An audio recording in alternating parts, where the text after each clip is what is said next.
Hello there. Thank you for joining us from wherever you are. We're coming to you live from our studios here in Kokomlemle. Our digital address GA0992539.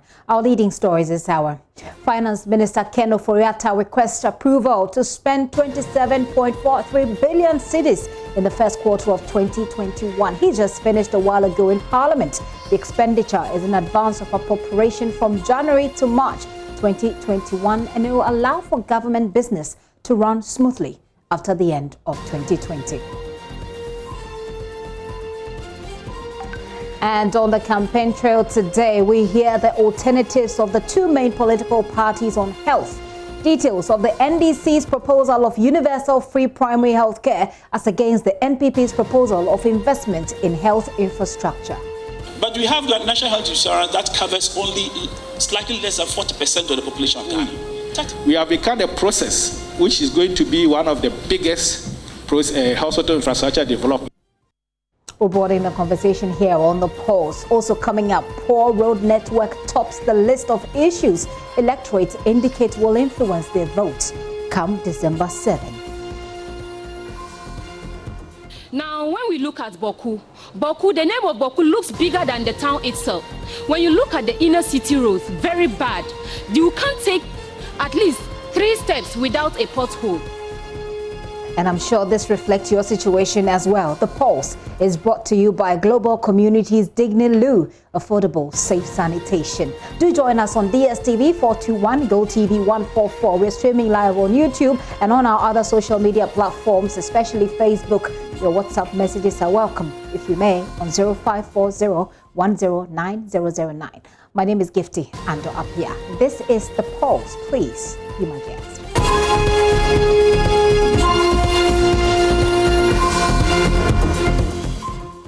Welcome to the show.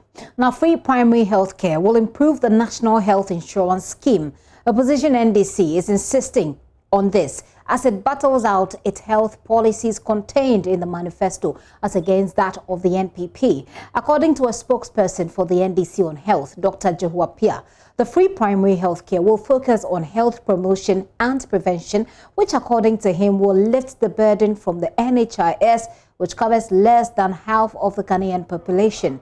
Dr. Kuma Jehuapia has been speaking at a Send Ghana event which is interrogating the manifestos of the two major parties here in Ghana. We already have the national health insurance as succinctly presented by my friend Dr. Anthony Isiansari, the national health insurance. Of course, the national health insurance is ideal. It's ideal that every Ghanaian will have national insurance, isn't it? But we have got national health insurance that covers only slightly less than 40% of the population of Ghana. 39 point something, let's say 40. When you add the private health insurance, it's only 40. Leaving you 60% of Ghanaians with no health insurance. Let's also grant that the aged and the young ones are exempted. So let's say, let's give them 20% for argument's sake. So 60% of Ghanaians will have some coverage. I'm talking about the 40 that do not have coverage. I'm saying that the ideal situation with the Ghana ID, the insurance ID is what? Ghana card. Ghana card will make it easier for everybody to get national, but does everybody have it? We're saying that until you have it and you fall sick, if you have not gone through the health promotional issues, the educational issues in the communities, the preventive issues in the country, and you fall sick, are we saying that we should wait for you to get national health insurance before you get help? NDC is saying that no. We have between now and 2030, the 9 years ahead of us, to make sure that nobody falls sick and be denied health. So NDC is bringing up a policy, the biggest social intervention policy ever, that if you are sick at that level, after you've done all the community interventions, the education, the preventive, the promotion, you've done all that and you say fall sick, what do you do without a national health insurance card? We say that at levels that you all know, that we've stated it severally, from the district level right down to the chips. As Dr. Jehu appeared there, well, for his part, Presidential Advisor on Health, Dr. Anthony Nsiah-Sarwey, is assuring that the next NPP government will build new health facilities across the country and upgrade existing ones. The former Director General of the Ghana Health Service maintained President Akufo-Addo is committed to ensuring that no community in the country is without a modern health facility.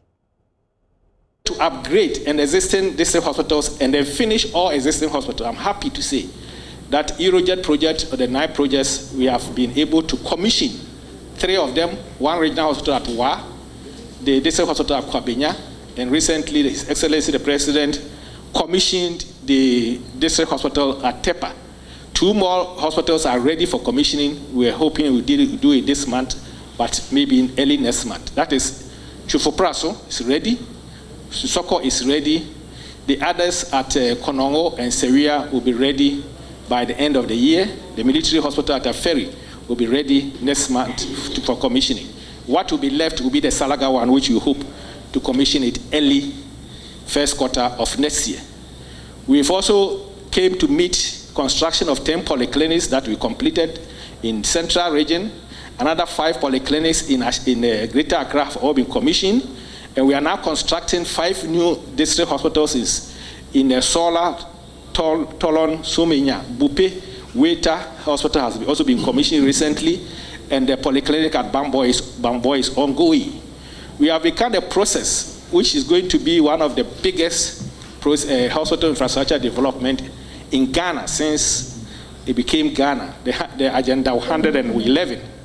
We want to put 101 district hospitals in districts without hospitals, 6 regional hospitals in the 6 new regions, a new regional hospital in Western region, and the rehabilitation of Ofia Kwanta Hospital to become a metropolitan hospital for Sekondi Takoradi Metropolis. And that's Dr. Nsiah-Sarwey. Let's have a little bit of a conversation on the back of this one. Dr. Emmanuel Eifa is Deputy Country Director of St. Ghana. They are organizers of the events that brought these 2 parties together to discuss our healthcare needs vis-a-vis what they have in their manifestos. Doc, thank you for your time. Good afternoon. Good afternoon, and thank you for having me. And good afternoon to all your cherished viewers. So let's start with what you sought to achieve with this program today. What did you set out from the outset to achieve? Okay, thank you very much.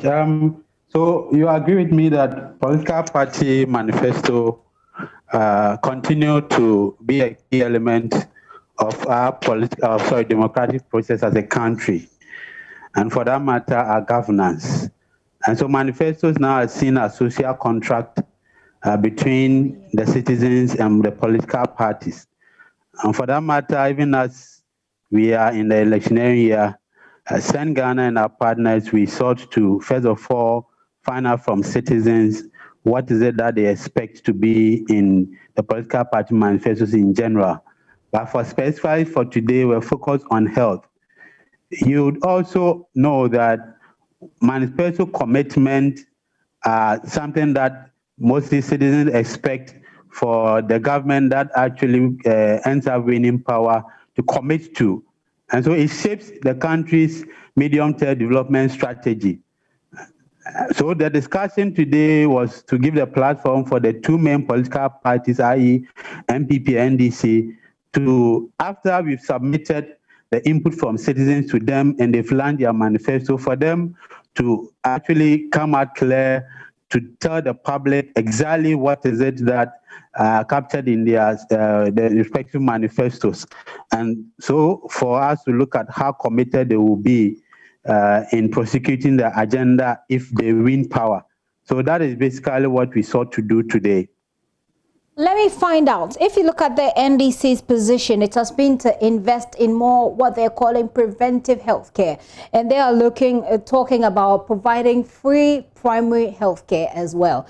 The NPP, on the other hand, says, look, we need to invest in the infrastructure that opens up the access or widens access to healthcare.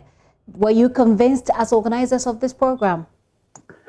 So let me be frank with you that, of course, both parties, in a way, are looking at different approaches to solve the same issue. Of course, the issue is for us to achieve universal health coverage by 2030, as the AGC seeks for every country to do, and Ghana has committed to. In terms of the MPP's Agenda 111, I believe that is one of the key things that they are talking about in terms of providing health infrastructure across the districts. I'm fine. It's a very good agenda because the fact is that we need very good district level health infrastructure. But our worry as Ghana and people who are actively working on the ground is that when we went around to solicit views, people were saying that the CHIP, that is the community health planning system, is something that government need to be serious at implementing. Fine, you may build hospitals in the district, but then if somebody is sick, seriously sick at the community, the rural level, you don't expect the person to travel all the way to the district before the needed healthcare is attained. The fact is that even transportation to such places is an issue. And so we think that yes, it is important, but turn also attention to the CHIP policy and implementation. Issues aside issues of CHIP infrastructure, issues about even health commodities at the CHIP compound is something that is bedeviling most of the rural areas. And so that is one thing that is seemingly lost even in both parties, MPP and NDC's manifestos, because we think that that is where the very base of primary health care. Coming to the NDC one, yes, they're talking about free primary health care. The question that someone want to put is that somewhere I think in 2008 or so, they promised one-time premium of the health insurance. The fact is that were they able to prosecute that? All of us know that they were not able to do that. And then you are coming up to tell us about free primary health care. What struck me today was that when the NDC person in charge of health was asked about financing for the free primary health care, he indicated that they are going to use about 1.4 or so billion Ghana cedis yearly to prosecute that agenda. And then the fact is that they said they are also taking that from the oil revenue. Mm-hmm. And when they were asked as to the fact that it's the same source that we are getting the free SHS money from. And so if you are seeking to do that, then the point is that how are we also going to then finance the free SHS? It's not going to be at the expense of the free SHS, which seemingly they really couldn't really address it well. But listening to both parties, and I think if you were in the conversation today, healthcare financing generally is something that came up strongly. And in fact, issues or challenges that had to do with the Ghana health insurance scheme, which most of us are aware of. There was one leveler, that is Dr. Abekan from the University of Ghana, actually clearly indicated, and I tend to actually agree with him, that it's about time we tend to look at the inefficiencies within the Ghana National Health Insurance System to make it attractive. It came up, and indeed the presidential advisor indicated that about just 12 million of Ghana's total population are actually registered on the health insurance. And the fact is, if you are not incentivized to register, you won't register. If I'm on a health insurance and I go to the hospital and the needed care that I need, I don't get it, issues of delays in payment or whatnot, I mean, I'm not going to be incentivized to actually even register to pay a premium. Also, even in terms of premium, we are told that as much as 60% or so are actually even on free premium, talking about the indigents, talking about children, talking about the aged, and so very small proportion are paying. And so it's about time we also look at holistically the health insurance system. So these are some of the key things that came up. And the last was issues with respect to immunization financing. Very soon, Ghana will be transitioning out of Gavi.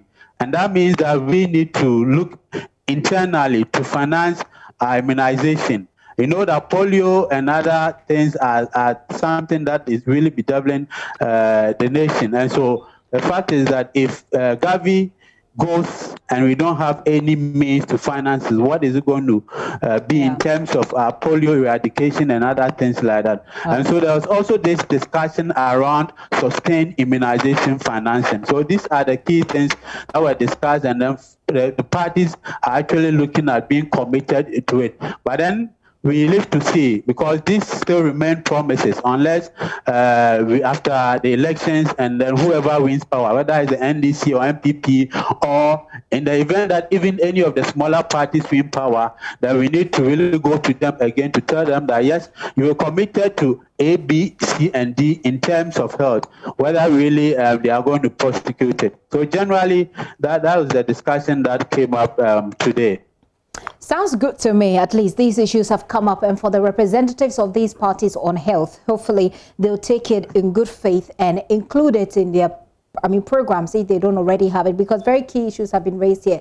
The community health centers, for example, the CHIPS compound projects, which, you know, the people you have spoken to believe will do a lot of good if we focus a little more on it.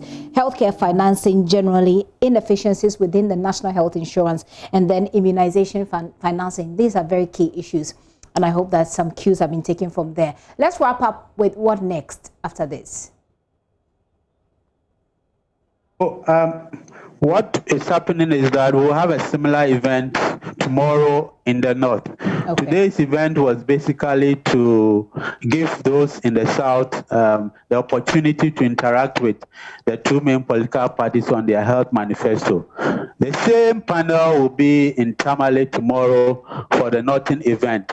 And so we would closely look at what the citizens in the north will be talking about, whether it will be border on the same issues or be different. But then after these two events, tomorrow's event, we'll closely still will be looking at engaging the political parties again to make sure that the promises that they've actually spoken about in their manifesto, when they win power, we'll go to them to commit to make sure that, yes, there is budgetary allocation.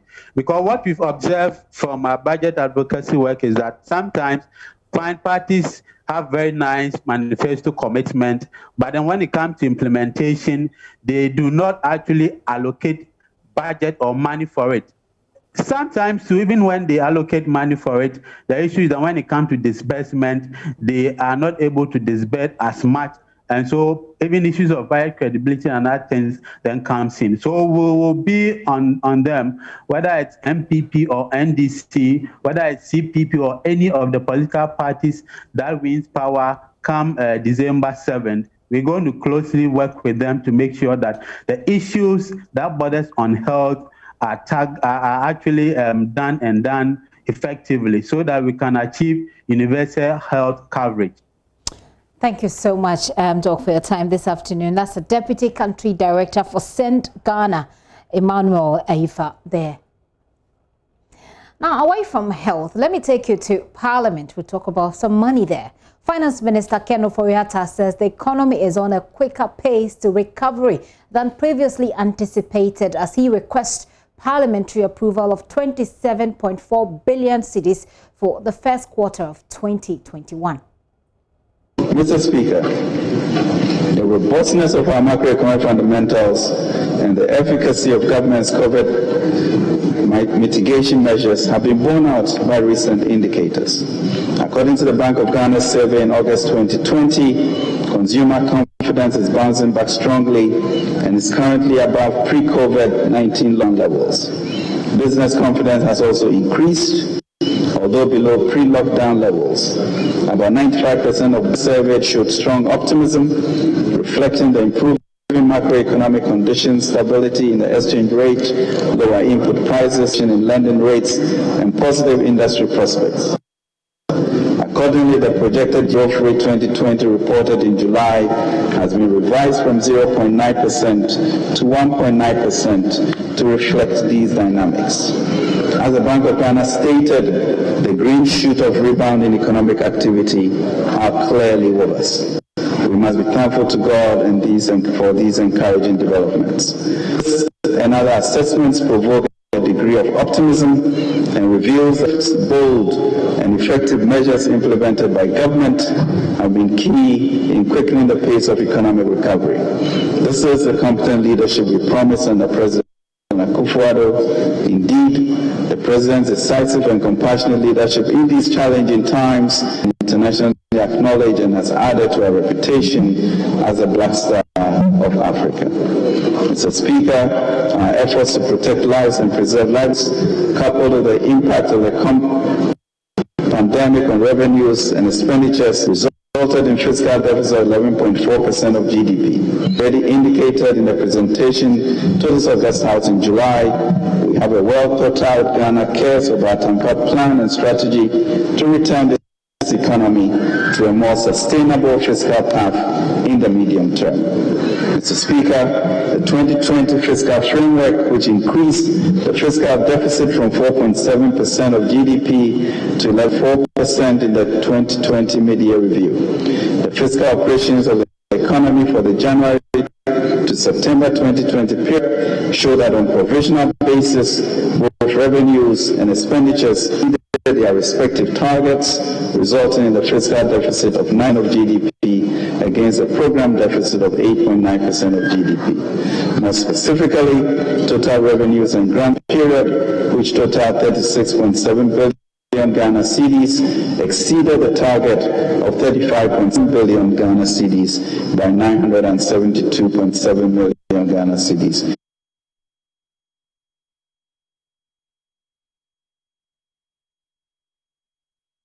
National Finance Minister Ken Ofori-Atta there in Parliament a short while ago. Our correspondent for Parliamentary Affairs, Joseph Opoku-Gakpo, is on the ground for us. We'll cross over to him right now. Hello, Joseph. Joseph, let's start talking. Right, good afternoon. Let's start talking about the significance of this amount. So, the Finance Minister has been giving a breakdown of what this 27.43 billion Ghana cedis will be spent on in the first quarter of 2021. Let me just go through that briefly. An amount of 7.7 billion Ghana cedis will be spent on compensation for employees, mainly within the public sector. An amount of 1.5 billion Ghana cedis will be spent on goods and services. So that's also money that will help run the various machinery when it comes to government and ministries, departments, and agencies, and all in terms of getting stationery and all transportation and all other things. Another amount of 7 billion Ghana cedis, and that's where the controversy is. I'll get back to that in a while. An amount of 7 billion Ghana cedis of the 27.4 billion cedis will be spent on the payment of interest on various loans that government has taken. There will be subsidies that will be provided. We are getting the full details of what subsidies there will be, but an amount of 259 million cedis will be spent on subsidies. There will be grants to various government units to the tune of 4.3 billion. Government says they will give social benefits to the tune of 41 million Ghana cedis. There will be other expenditure to the 813 million cedis. An amount of 9 Joseph, I'm losing you. I'm losing you, Joseph. I think I got you up to the point where you say 4.3 billion will be given out as grants. Correct, to various other government agencies, the minister said, and another 41 million will go into social benefits. There will be other expenditure to the tune of 813 million Ghana cedis, and then there will be capital expenditure, which is expected to go into infrastructure and all, to the tune of 1.9 billion Ghana cedis, and all of that will amount to around 23 billion.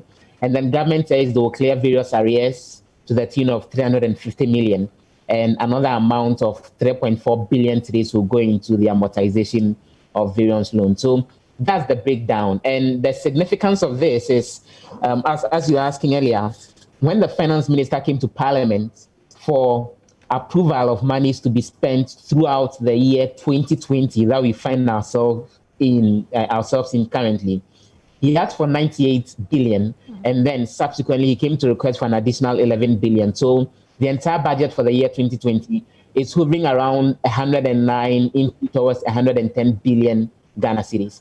Now, if you stick with that for the mathematics, this figure which has been requested for the first quarter around 27 billion virtually sits in, it's just as the 2020 figure, looking at the fact that it's just more like 25% of it. But the minority has actually been raising concerns about this. They think that a lot of the 27 billion going into the payment of loans and all shows that the economy is broke, and it's an indication that the economy is not on a sound footing as has been assured by the finance minister. But before we get into the general reaction that the minority has been given, let me just quickly run you through some other highlights of the minister's address to Parliament.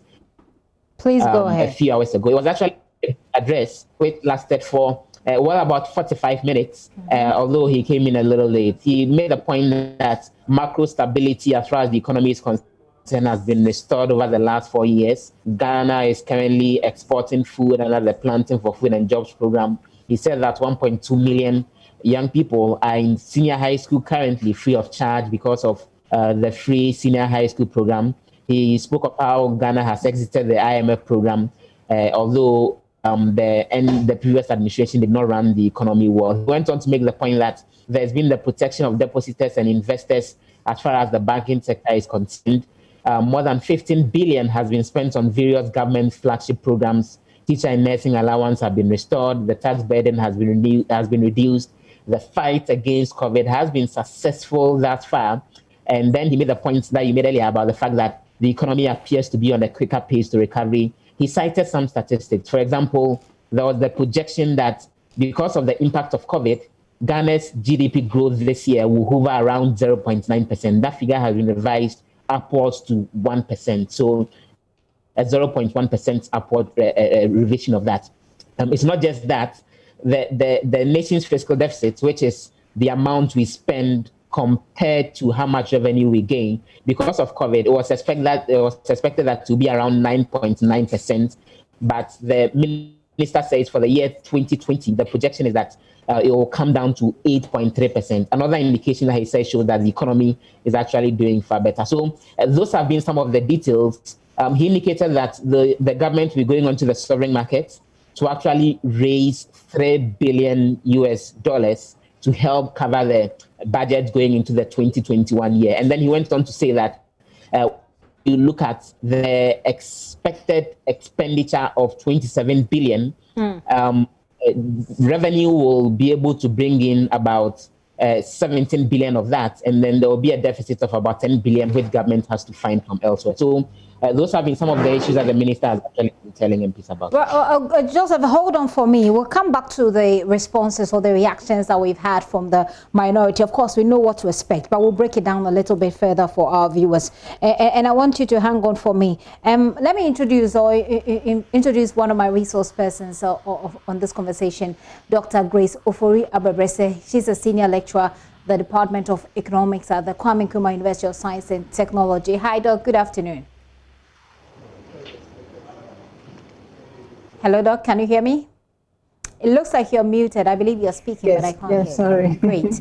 I do hear you now. Thank you very much for your time once again.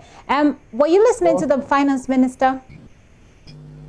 Halfway. Halfway. Okay, so Joseph, our correspondent, is here to help us. He was on the ground, so he has the details. And he's just been running me through it. 27.4 billion cedis. And he gives me a breakdown. Do you want me to go through the breakdown for you once again?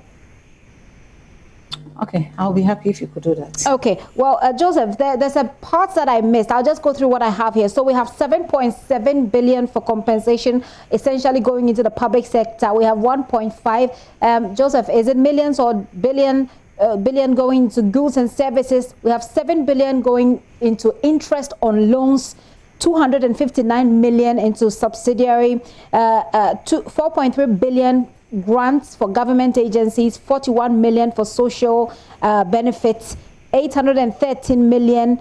Okay, that's where I missed. Joseph, help me out here so that we can take Doc's perspective on this. So other expenditure, details of which we are yet to get, will amount to 813 million Ghana cedis. Okay. Out of the 27 billion, 1.9 billion will go into capital expenditure, which is again one of the things the minority side is raising concerns over, that a lot of this expected 27 billion is going into consumption instead of capital expenditure. And then amortization, there will be a figure of 3.4 billion that will go into that, apart from the 7 billion that's going into interest payments. And then government will clear certain arrears to the tune of 350 million Ghana cedis. Okay, so Doc, I want to take your general assessment of what you have heard, and right after that we will look at the details in the breakdown. Okay. Thank you, and good afternoon to your viewers. It's not easy after going through the budget, at least from what I've heard from him, from the letter that I saw. In natural fact, looking at the economic conditions around the globe, because of the COVID, it's difficult raising revenue because, you know, many businesses are down now. So I don't know how government is going to raise that money other than, so when he said it's going to raise a 3 billion bond, then I was quite, I said, because that's the way I think he could go. Because looking at how businesses have been turned down, it should be difficult raising revenue. So if you look at the revenues that he intended to raise, he's even it's a proposer. So I don't know whether they will really be able to raise that kind of revenue. So you are looking at the government's ability to raise the revenue it is talking about vis-a-vis what it wants to spend. And you think if we're able to go into, is it I mean, it looks like we're going to go into more borrowing, that will be able to help us. But is borrowing the way to go, especially when we're looking at our debt to GDP ratio, which doesn't look good? Yes, that's one issue with government. Because if government cannot raise the revenue, because now businesses are not doing well. So apart from the few ones that work in the formal sector that government can raise revenue, the business side, the private sector is not performing well because of the COVID or one or two issues.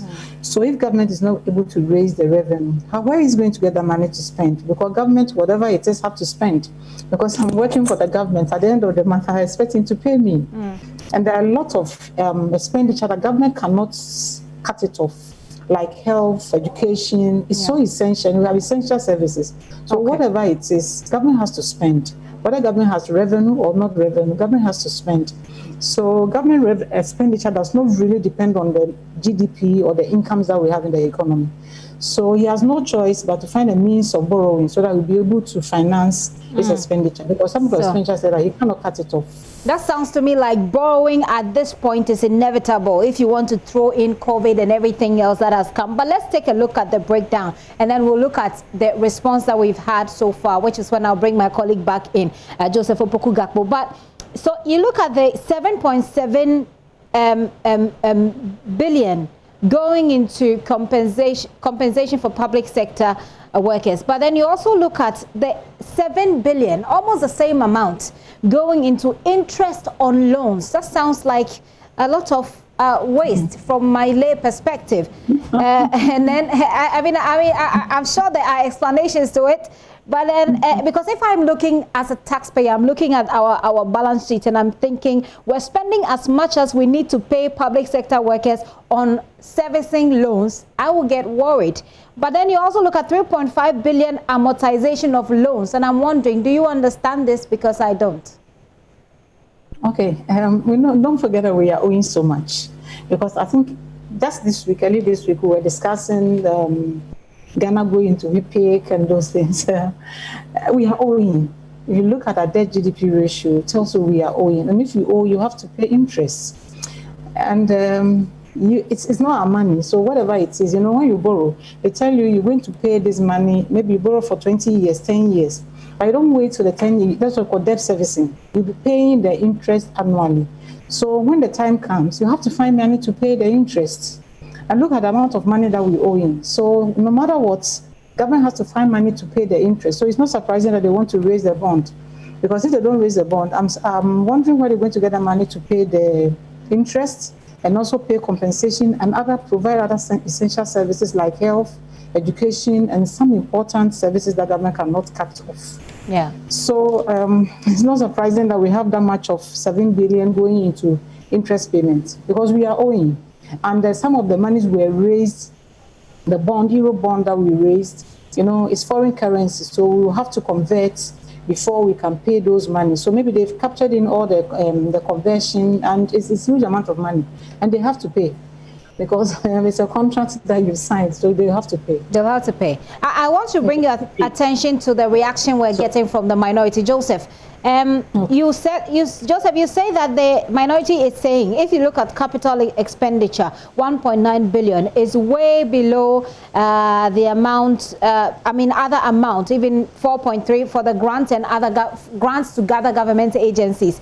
If you compare what we are giving out in grants and what we are paying for, what we are setting aside for capital expenditure, there's a huge difference. And Joseph, run us through the concerns by the minority on this, on the basis of this. So that's the point, that in terms of capital expenditure and what will go into real hardcore projects beyond paying compensation and paying loans and all, it's a figure that they think is very much low compared to the 27 billion. So less than what, 10% of the entire budget for next year is going into real capital expenditure.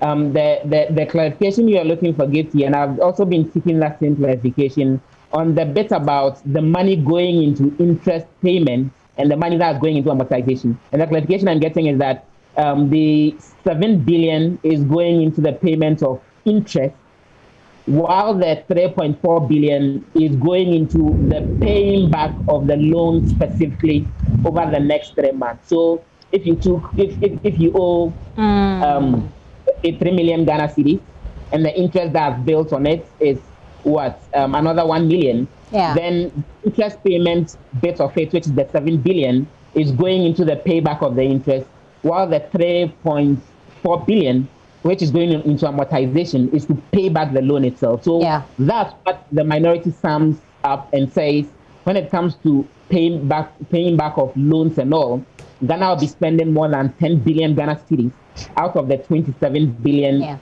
cedis that we are looking for to spend in the first quarter of next year.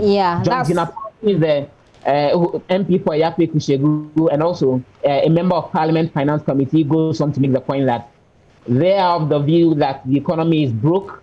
That's how come we are seeing some of these situations with a lot of the expenditure going into the paying back of loans. He thinks that the revelation on how we are planning to spend money going into 2021 first quarter is an indication that the economy is not on very solid footing, as the government has repeatedly claimed, and that the economy is broke, and he wants the government to admit and hand over power so that then on their side they'll be able to fix it.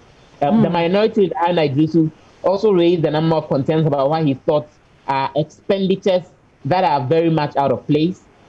He talked about how a lot of the institutions are overspending their budgets and a lot of money is being sunk into campaigning, and went on to talk about how money is being paid to people who don't deserve it. So he cited an example of a firm called McKinsey, which the indication is that they've been providing consultancy services for the Ministry of Finance over the last 4 years or so. That, he said, a lot of money has gone to them that Parliament is unaware of, and they will be probing that very vigorously, and they will be demanding answers on that. So in summary, they think that some of these projections are coming up because of planned wasteful expenditure, which shouldn't be the case going forward. That's why they think power should change hands, or otherwise the economy fails further from their perspective. I hope that you have a little patience for us, Joseph. I'll come back to you to wrap up for us. But Doc, so just to also wrap up with you, 10.4 billion, if you look at what we have here, and as Joseph has explained, 7, which is for interest, 3.4 billion, which is for amortization of the loans itself, 10.4 billion in all, out of the 27 billion, are all going to service loans. What are your thoughts? I think, for me, I don't see anything wrong with it, honestly. Okay. Because if you look at how much we owe in, and don't forget that the debts is not only foreign debts, so the money is not going to only foreigners. We have domestic debts. All those who buy treasury bill bonds related to governments, they will be paid. They are also in these interest payments. And the amortization means that maybe government is paying off some of the debts. So if you owe and you are trying to pay some of it, I think it's in the right direction. So even if government is not taking that chunk into what we call the recurrent expenditure, like the compensation, then the better for us. Because I've told you that only for the interest payments, we can't do anything about it. Because if I buy treasury bill, at the end of the day, I expect government to pay me my interest. So government is compelled to spend that one. And it's a good point. If government wants to, in the right direction, if government wants to pay off some of the debts, it's good for us. So if government is using almost 10 billion out of the money that the 27 billion that he's asking for to pay loans and then interest, I think it's in the right direction. It's in the right direction. Is there any, the minority of course don't think so. Is there anything you see on the list that I've just shared with you that jumps at you as alarming, something that we need to pay attention to, apart from the debts that we are piling up? Apart from the debts that we are piling up, if you look at capital expenditure, I've heard them talking about it, but they shouldn't forget that because of the COVID, the social services have become more important. Look at government trying to sort out people with water bills, electricity bills, and those services. And even this morning, I heard them talking about adding cervical cancer to the health insurance scheme. All of these things are going to be supported by the government. Because of the COVID, it's important because human first. It's important that government adds up to the provision of services so that we are pushing somewhere along the line. Because of the COVID, many people are unemployed. There are a whole lot of social issues that need to be attended to. Okay. So if government reduces its capital expenditure at this moment, I will not query him for that. I will not query the government for that because this is what we need for us to live before we look at the capital expenditure. All right. Doc, I'll say a very big thanks to you for your time. So as far as the Dr. Abibese is concerned, I mean, this looks good. The capital expenditure, there's no problem with it as far as she's concerned. If you look at the amounts that we've borrowed, there's a necessity to pay. You can't run away from your debt, she says. So it's fine that we're spending about 10.4 billion to pay. But of course, the minority doesn't think so. Doc, I'll say a very big thanks to you. Dr. Grace Ofori-Abibese is a senior lecturer at the Department of Economics at the Kwame Nkrumah University of Science and Technology. Joseph, let me wrap up with you. What else is the minority unhappy about with this budget? They are unhappy with government's accountability when it comes to various sums that have gone into dealing with the fight against COVID-19. So, for example, the finance minister told Parliament a few hours ago that government has spent about 1.3 billion cedis on the COVID-19 emergency response program, another, to protect lives. Another 1.2 billion cedis has been spent on the coronavirus alleviation program. Another 2 billion Ghana cedis has been spent on what government describes as a guarantee scheme so that small, medium enterprises can borrow at a more affordable rate. He indicated that an amount of 3 billion Ghana cedis has actually been spent as credit and stimulus package by various commercial banks to revitalize the industry, the pharmaceutical industry, the hospitality sector and all. And he went on to disclose that government has offered strategic support in income increases and life insurance in excess of 320 million Ghana cedis. And as well, and give to this another interesting part that is being flagged by those who've been responding, that government has spent 1.3 billion Ghana cedis supporting households and businesses with electricity and water subsidies, over the last month or so. And then additionally, another 1.8 million has been spent on providing cooked food for businesses and all. And for the minority, they think that all of these figures which you put together, they are not seeing evidence of it impacting the lives of ordinary Ghanaians, which is how come they think that expenditure over the last few months has actually been out of place. Two quick things to highlight. Of the 27 billion, the government projection is that total revenue and grants will amount to just 13 billion, and the rest of it is money that they need to look for elsewhere, which again, the minority is making the point that that is not prudent use of the various taxpayer money and all. But in summary, for the records, all of this could be out in, not exactly implemented, or could be changed one way or the other, depending on what happens on December 7th. Because as has been described, this is an expenditure in advance of appropriation. So what we are expecting is that whoever becomes the next finance minister, whether it's Ken Ofori-Atta or someone else in the NPP, or someone in the NDC, or someone from any of the minority parties, in March next year, he will come to Parliament with the proper 2021 budget for the necessary approval. Okay. And so all the revision can be done, and the targets could be changed. Maybe the plans to go onto the bond market could be revised and all.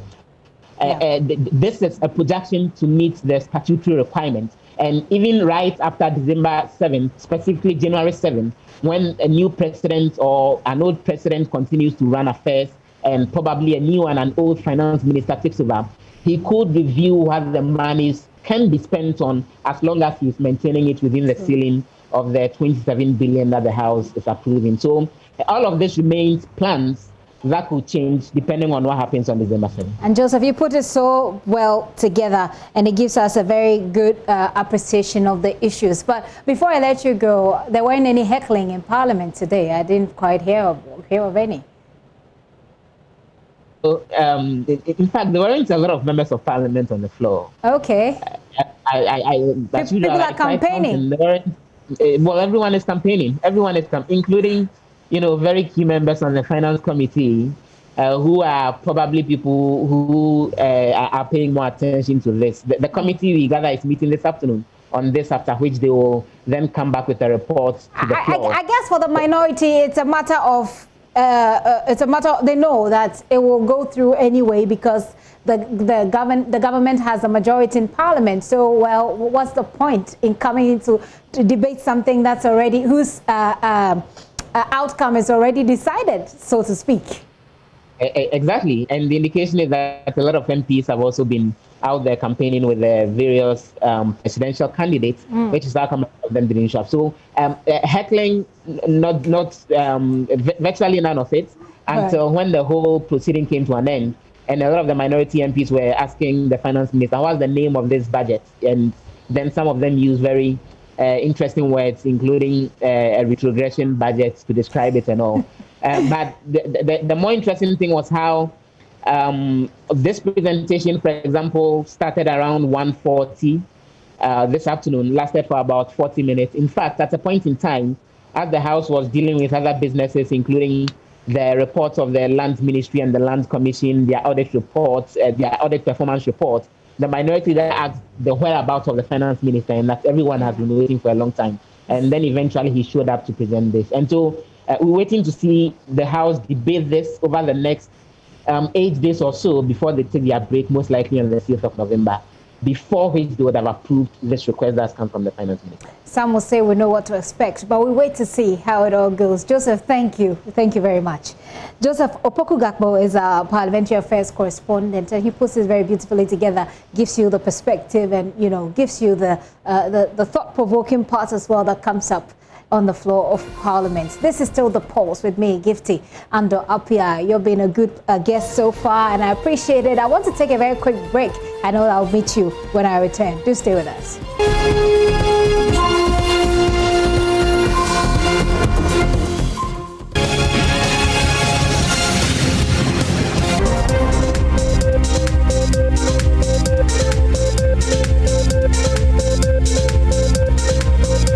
Indeed, 40 days till the elections. Now let's do some hardcore politics. The flag bearer of the NDC, John Dramani Mahama, has promised to transform and depoliticize the fisheries industry. According to Mr. Mahama, the fishing industry has collapsed because the NPP government has monopolized the distribution of premixed fuel and subsidized outboard motors for its members and supporters who function as middlemen. Addressing fisherfolk at Ayakbo in the Adan constituency, the NDC flag bearer assured the NDC will fix the situation when elected to power.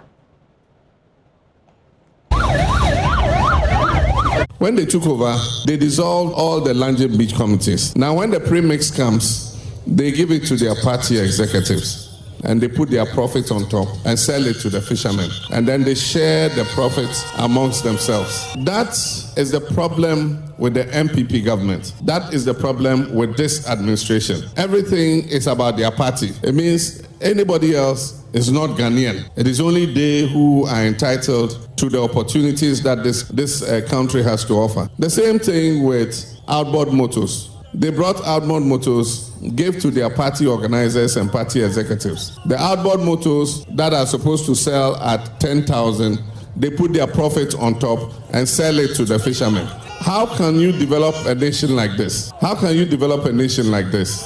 But I know that NDC is coming back into office, and we will correct everything that has gone wrong.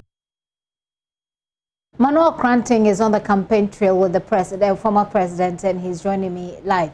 Hello, Manuel. Manuel, I'm hoping that you hear me. It's raining here. Is it raining where you are, and where are you at the moment? Well, we are currently in the Katamanso constituency in the Greater Accra region. Well, there were earlier signs of possible showers, but whether fortunately or unfortunately, over here it's not raining.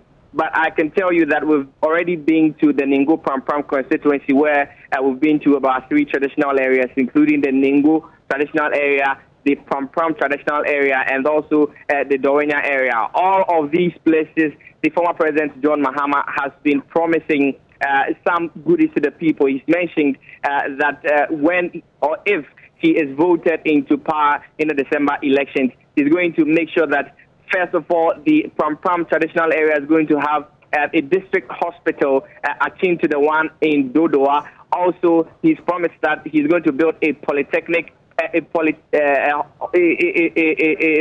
hospital here at the Dowenya area also. So these things are the issues I've been raising at the Dowenya area. In fact, the polyclinic he mentioned that he's going to build. He's also mentioned that the Dowenya-Afenya road is going to be constructed under his administration if they vote him into power. This is to ease the congestion and, as it were, facilitate the movement of people to and fro the capital. If you can hear me. Yes, I do hear you. Well, the Katamanso area constituency has been known to be an NDC. You wouldn't really say a stronghold, but it's voted NDC in the past. How are the people, how was he welcomed in this area? Well, if you talk about the reaction of the people to the former president, maybe I should start off from the Ningu Pram constituency, where the NDC has won every election since the 1992 election. So since then, the NPP has been holding the seat.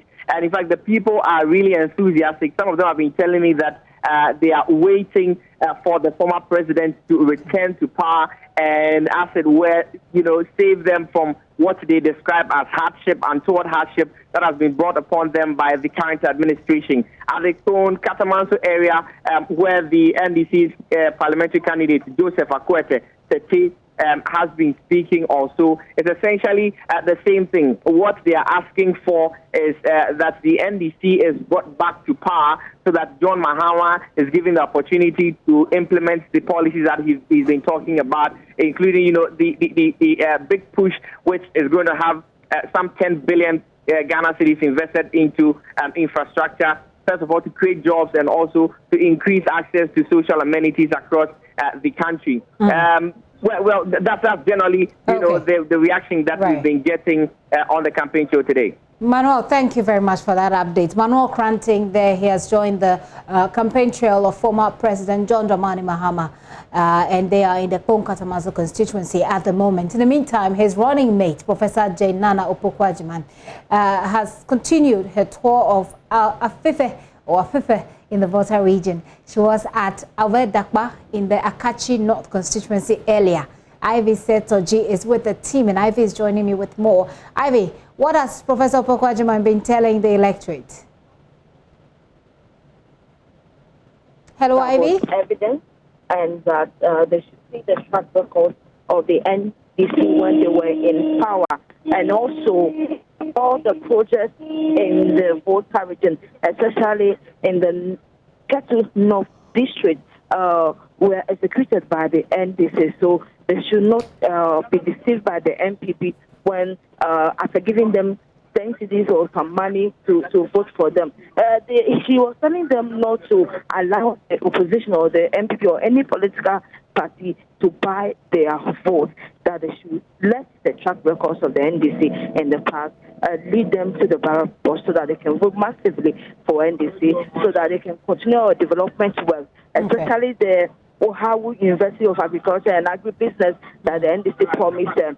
They are going to do all that. She also said that the former president, John Mahama, really respected women and knows that women have a part in the development of the country. That was why she was elected by the former president to be the running mate. So she's asking all women to do the needful and vote massively for the NDC so that women can also have a voice in 2020. Right now we are in Denu, that is Ketu South, where she's coming to address the people and chiefs and people of Ketu South.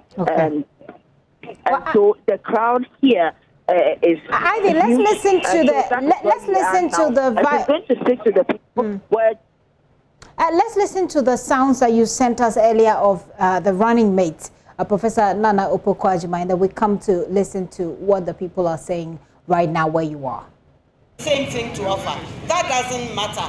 And that is why God created our fingers different lengths. And even these two fingers, you see these two fingers, they are not the same, but they complement each other. And that is why we are number 2. So go look for the number 2, and this is where the victory will come from. Look for the umbrella. And as you vote for His Excellency John Dramani Mahama, you also vote for my brother here, Abaji. He has a record of delivery. All this try me. We don't have time for that. Professor Nana Opoku-Agyeman there. Ivy, let me finish with you. Where are you right now? You were telling me what the people were saying. Yeah, so we are currently at Denu in the Ketu South constituency, where Difa Gomashi is the PC or the parliamentary candidate for the NDC. We just go here. The prof is going to address the chiefs and people of Ketu South and to tell them how important it is for them to vote for the NDC. Okay. So we just go here. We are waiting for Professor Nana to speak to the people. Right. Ivy, thank you very much. We'll come back to you, and I'm sure that you'll give us what she says to the people in Denu as well. Meanwhile, President Akufo-Addo has ended his tour of the Greater Accra region. He is currently on his way to Tamale in the northern region. We'll update you on his tour of the region in our subsequent bulletins. But the Vice President, Dr. Mahmoud Bawumia, also spent most of his time during his 2-day tour of the Bono East region, calling on the chiefs and people of Zongo communities to give the NPP government 4 more years to continue with its developmental project, according to him. Regional correspondent Anas Sabit was our man on the ground during the tour. He has a wrap of Vice President Mahmoud Bawumia's visit. Vice President Dr. Mahmoud Bawumia began his 2-day tour of the Bono East region with a Deba of chiefs and people of Kajiji in the Sene East constituency. Here, Dr. Bawumia called on the people to change their voting pattern after voting for the National Democratic Congress for the past 24 years with little development. Since 1992, Sene East, MPP, but one almost 24 years. Yes, sir. Yakojo Bakumu 24 years. Yakodija Waho. Ukosa Jomnoa, Unya, Mfaswo. Enti, I mean, this ready say, yes, sir, Jomno. Yako NTC Jomache. They catch them as an MPP Jomno,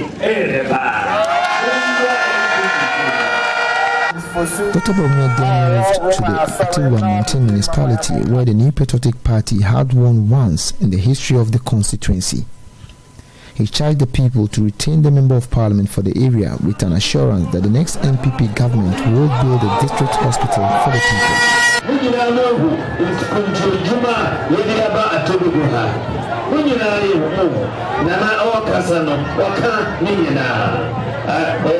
But you saw him say at District Hospital. Yes, sir. District Hospital in Miha. Yes, sir. District Hospital, inshallah.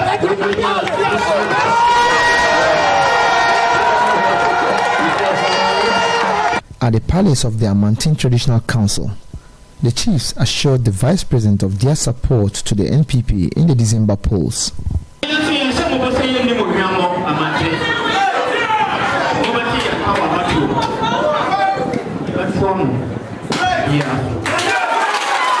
On day 2, Dr. Bawumia started with the Deba of chiefs and people of the Kintampo Zongo.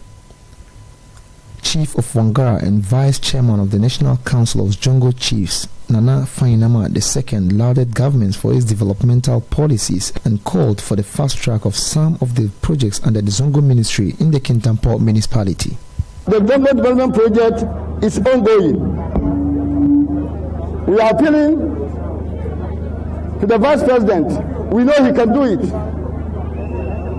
The work is going, but it's slow. So we are appealing to the Vice President. As we live here, we are sure he's going to assure us that the contractor will move the work very quick for us to have a facelift in Kintampo. The Vice President was later installed as the Afutupahene by the Chief of Jema, Nana Amponsa Jan. Wadema Nana Adunti Nanano aha ya can say Vice President or here ama ama Mira and India ya plan to man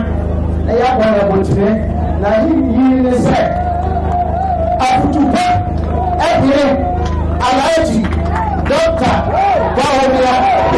There were also derbes in Aurora, Tanoso, and Nkranza. Reporting for JoyNews, Anas Sabit. Away from that politics, a number of Ghanaians have been complaining bitterly about the poor state of road infrastructure leading to and from their various communities. For instance, on the Joy Ballot Box program held in 4 different communities so far, poor road network tops the list of issues that electorates indicated will influence their votes come December 7. Participants at the Hohoe Ballot Box program spent a greater part of the 2-hour show holding their parliamentary candidates to account for the slow pace of work on the poor Eastern Corridor Road. Same issue came up at the Sojaman Adom Ballot Box production, where traditional authorities dwelled heavily on the terrible nature of roads in the municipality. The situation was not different at the Ablekuman South program. At the last event held at Boko, it has so far seems the most fierce expression of anguish from electorate as constituents from Boku, Garu and Zebila interrogated their parliamentary candidates on the unmotorable state of routes linking the 3 communities as well as the inner city roads. We can hear some of these concerns. Look at Boku. Boku, the name of Boku looks bigger than the town itself. When you look at the inner city roads, very bad. You can't take at least 3 steps without a pothole. You have been in government. What are the 3 key things you have done to the people of Boku that you expect us to still vote for you to go back to parliament? All the time on JoyNews. And I think my problem is these our politicians, they take us, we Ghanaians, granted. When they see that when it is time for election, before we see them on the road with their machines, which is very bad. They think that without them, there's no anything.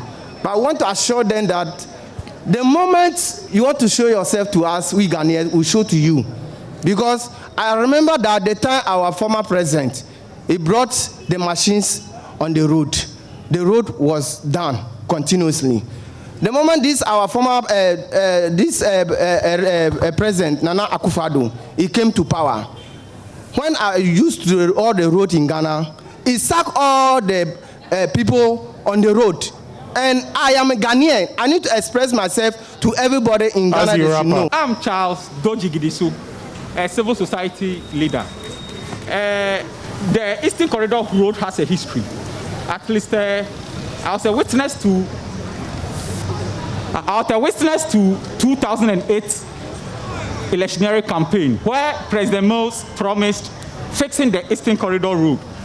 2010, Togbe Apede was a regional House of Chiefs, their chairperson. He called on the president that the road was not constructed with the chiefs in the region. 2011, contractors were brought on road. We know construction started from Asikuma towards Have. By then, I was a student, so I was always using the road. After 2012 election, 2013, contractors were moved away from the road. So 2013, there was no construction ongoing on Eastern Corridor Road. Getting to the end of